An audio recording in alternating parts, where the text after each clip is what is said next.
I think I've posted this story as a comment somewhere before, but nonetheless, I am going to share it again. So, I've always been open to paranormal things. I recall several things as a child, but the older I get, the less I see as adulthood and responsibilities have overtaken my ability to see things that I once did. I had a son in January of 2011. By 2013, when he was almost 2 years old, we moved out of my mother's house into our own apartment. It was kind of a rushed ordeal, as my mother and I butt heads a lot, and as soon as I had the money, I went to the first available opening. The apartment manager had actually asked me to hold on for an extra 2 weeks because, as she said, some girls were moving to Florida and left the place a mess and it needed cleaning up. She never asked for a credit check, any references, anything. It was just an okay, I'll let you know as soon as the rental is up to par. I moved in probably a month after she said I could have the unit. Upon moving in, I had a strange, but comforting feeling. I started out with nothing but a box of toys and a nice blow-up mattress for myself and my almost 2-year-old son to share. It was a 2-bedroom apartment, 1 bathroom, lots of closet space. Eventually, we made it home. But one day, my son was in the spare bedroom, what was going to be his room, and started laughing. A hearty baby laugh that takes work to muster from any baby, really. I walk in and he is staring at a corner and acts as though he doesn't even see me in there. Then suddenly, he stops. Anyone with a child knows, this is a little odd. The child will normally look to the source of entertainment for more, but my son just stopped and toddled toward me as if told to do so. It seemed odd, but I dismissed it. Fast forward a few months, we've got our own beds, although I let him sleep in mine, and I awake one night to him belly laughing once again. Full-on giggles in the darkness. Nothing but the moonlight through the sheer curtains bouncing from my face onto his, since I'm the one facing the window, and he's looking over my shoulder into the darkness. A big smile is spread over his face as I say, "What's so funny, my honey?" And he says, the man, as he's still gazing over my shoulder. But then, his smile gets scared and serious and he puts his tiny finger over his lips as though he's mimicking someone, and he says, "No mama. No man. Go night-night." Needless to say, I did not go night-night that night. Days, weeks passed and small incidents happened where he'd be laughing or talking about his friend. I started not worrying about it because to me, it wasn't that big of a deal. He stopped being creepy at night. One day though, he was in what was supposed to be his room just cracking up laughing once again. When he came into the living room, I asked him, "What's so funny in there, bud?" And he replied, "The man. He's funny. He tell me jokes. He not a monster. He tell me jokes. He nice, mama." I was like, okay. He's got an imaginary friend. Wonderful. Whatever. This goes on another week or two until one day he's in his room having a full conversation. I don't recall what, I just remember hearing him chatting in there as if having an actual conversation and him repeating a word I knew he didn't know. Too big for an almost 2-year-old's vocabulary. He comes into the living room and I ask again, "Who are you talking to in there?" He says, "The man, mama." I knew I shouldn't ask, but I did, and I said, "What's the man look like?" And he replies, "Bumpy. He's bumpy, mom. Look like monster but not a monster, mom. He nice. He tell me jokes. He nice." I am sitting there like, okay, cool, this is totally an imaginary friend. All is fine. And that was that. A few days later, I wake up suddenly to a fight in the hallway. My next door neighbor had come home drunk and was banging on her apartment door like a complete psycho. I had grown up rather comfortable in a town where literally, locking your doors was optional, so for once, I went to the door to lock it so this woman wouldn't accidentally open my door, and it was already locked. The door handle, the deadbolt, and the chain lock. I had never locked the deadbolt, let alone the chain lock. I was confused but wrote it off as me being a tired mom. The next morning, bright and early, my son wakes me to, "Mama. The man saves us. He locked door from bad lady, Mama." Again, I write it off as he heard the commotion the night before and credited his imaginary friend for my actions. Later that day, I had just gotten a carload of groceries and I took the first few bags in and up the stairs and I got a movie in for my son to occupy him while I got the rest inside. I go out on maybe the third or fourth trip and a neighbor catches me. She's my age.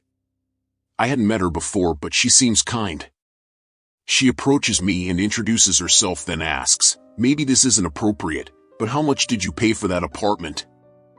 I didn't exactly know the rules to how units were priced or what have you, so I just vaguely asked why, and she said, "Well, did they tell you what happened there?" And I was like, "No." She said she was waiting on some girls to move out who were going to Florida, but I trailed off. She says, "No, there was a dad and son who lived in there. They both had that genetic disease where you get bumps or polyps all over your skin. The son killed himself in the spare bedroom by overdosing. Nobody knew for days. They had all sorts of cleaning crews in there. It's a shame too, because he'd always tell my kids jokes. The man would say to me, 'I tell jokes. I'm not a monster.' He was so sweet to my boys. He was so worried about scaring them. He'd always tell them jokes."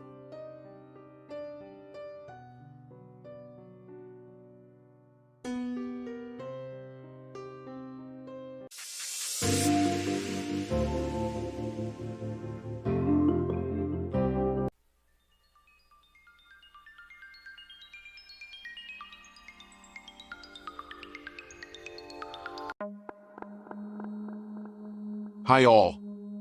This happened to me about 11 years ago when walking home from a friend's house at night. I'll just get straight into it. I used to live in a rural part of the UK and have lived in rural areas most of my life, so I was used to long walks, occasionally at night, especially before I could drive.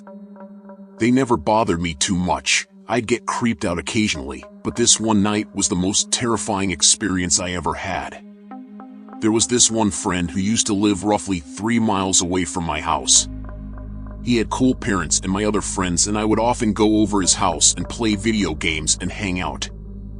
Occasionally, this meant walking home at night if I stayed late.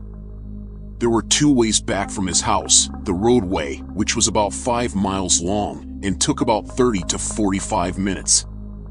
The roads were very quiet and eerie sometimes, but they were lit by street lamps, so it never bothered me walking this way. The other way was a shortcut through some woods, which took off about 2 miles, and the wooded bit was about a mile or so long. I often favored the wooded shortcut and have probably walked it over 100 times. The woods were dark, however, combined with the lack of ambient light due to living in a rural area, and you had absolute abyssal darkness. Luckily, most of the time I had my phone light to walk with, but sometimes my phone would die or the battery would be so low, the flash wouldn't work and I'd have to use my screen light. As you've probably guessed by now, this was one of those occasions. I remember my friends and I had just finished watching a film. It was nearing 10 p.m., so we all left my friend's house and headed our separate ways home. I contemplated briefly which way I should go and decided to take the shortcut through the woods. I started walking away from his house and towards the path that headed into the woods. The street lights dimmed as I entered the fields before the woods.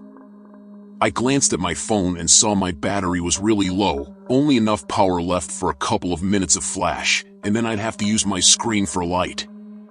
That wouldn't last the whole way either. As I saw the tree line approaching, I switched on the flash and followed the well-trodden path into the dark. To my dismay, my light died within seconds of entering, and I flipped my phone over to try and shine the way using the screen. As I walked, I looked out for all of the familiar landmarks I was used to seeing, to ensure I was heading in the right direction. Funky tree stump, check. Half-fallen fir tree, check. Enormous puddle I had to jump over, check. All was going well. I was halfway through the woods when my phone completely died. I remember the moment it happened. I was engulfed in darkness. I'm not sure if you've experienced this level of darkness before, but it was so dark, I couldn't even see the outline of my hand centimeters in front of my face. Naturally, my pace slowed considerably and I started holding my hand out in front of me to make sure I wasn't going to walk into a tree or something. I continued walking for another minute or so, until all of a sudden a pungent smell hit me. Cigarette smoke. I glanced around but couldn't see anything. Then I heard it, a cough. I wasn't alone. Thoughts raced through my head. Who would be out in the woods in the dark? Are they following me? Am I lost? I quickened my pace again, throwing a little caution to the wind. I carried on walking and tripped slightly on a branch. As I regained my balance, I heard another sound. Branches breaking underfoot, what sounded like right behind me. The snapping turned into fast footsteps that grew louder and louder. I started sprinting.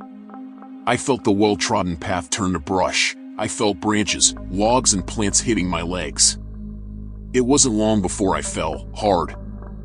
I was lying on the floor, holding my knee. I could still hear branches snapping around me and a voice muttering something. I didn't dare move. Then all of a sudden, they turned on a torch. I couldn't see anything except for the beam of light which seemed to be eaten quickly by the darkness of the forest. I lay motionless on the ground as the beam swept through the trees. I could still hear the person mumbling, a deep growl. The crunching of footfalls grew and grew. They were only several feet from me by this point. I couldn't breathe. The light went out, the snapping of branches grew, and then nothing. Quiet. My eyes were wide open, but I couldn't see anything. Then, I could hear wheezing. Right above me. I wanted to cry. I wasn't sure if the person could see me or not. They could have been staring right at me, and I wouldn't know. This carried on for about 5 minutes until the crunching of leaves and snapping of twigs started up again and got fainter and fainter as they moved away from me. I remained lying down for another 5 or 10 minutes, contemplating my escape. Like an idiot, I'd ran off the path and wasn't sure which way was back to it, or was home. I didn't really care, I thought. I was going to walk in one direction until I left the woods and get home from there. I knew as soon as I started moving again, if the person was still in the woods, they would hear me. Should I run, or try and sneak out? I opted for the latter. I slowly rose to my feet, listening constantly to my surroundings, picked a direction and started walking. I wasn't perfectly quiet, but quiet enough to be sure I wouldn't be heard from too far away. I kept hearing snapping sounds and rustling in the distance, and every time I froze. I'd hold my breath until I was happy no one was there and then started walking again.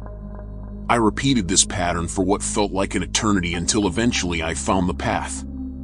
I screamed for joy in my mind and sped up my pace. After another 10 minutes I saw it. Light. Street lights filtering in through the trees. I'd never been so happy to see a meager street lamp. But as I progressed to the end of the woods, my heart sank.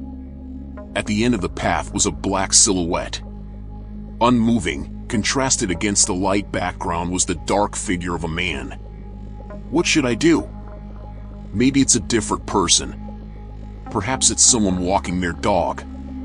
I froze and watched them silently, but they didn't move at all. They just stood there like they were guarding the entrance to the woods. I didn't know what to do. By this point, I'd had enough. I was so close to getting out, I decided to just run straight towards the exit, straight towards them. I was a 6-foot-tall young man, so if they wanted to stop me, they'd have a hard job of it, I thought. So that's what I did. I started sprinting. The figure grew and grew, and as I reached them, I stepped to the side. I heard someone growl the F word loudly and felt something clip the back of my head and tug the back of my jacket. I cleared the sheep gate in one leap and sprinted into the light. I eventually stopped running when I could see the first house and looked back. The entrance to the woods was quite far away now, and I couldn't see anyone standing by the entrance. Relaxing a bit more now, I finished my walk home. That's pretty much it. I know I could have overreacted. It could have been someone out for a walk in the woods, a dog walker or camper. But what I thought was strange was that they didn't use their torch, except briefly on one occasion. Once they heard me, they searched for me. Who knows what would have happened if they had caught me? In any case, I never walked that way home alone again, not at night anyway.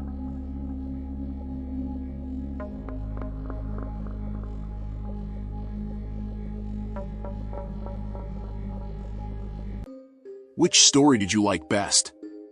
Comment, like, and subscribe. Thanks for watching. Until we meet again.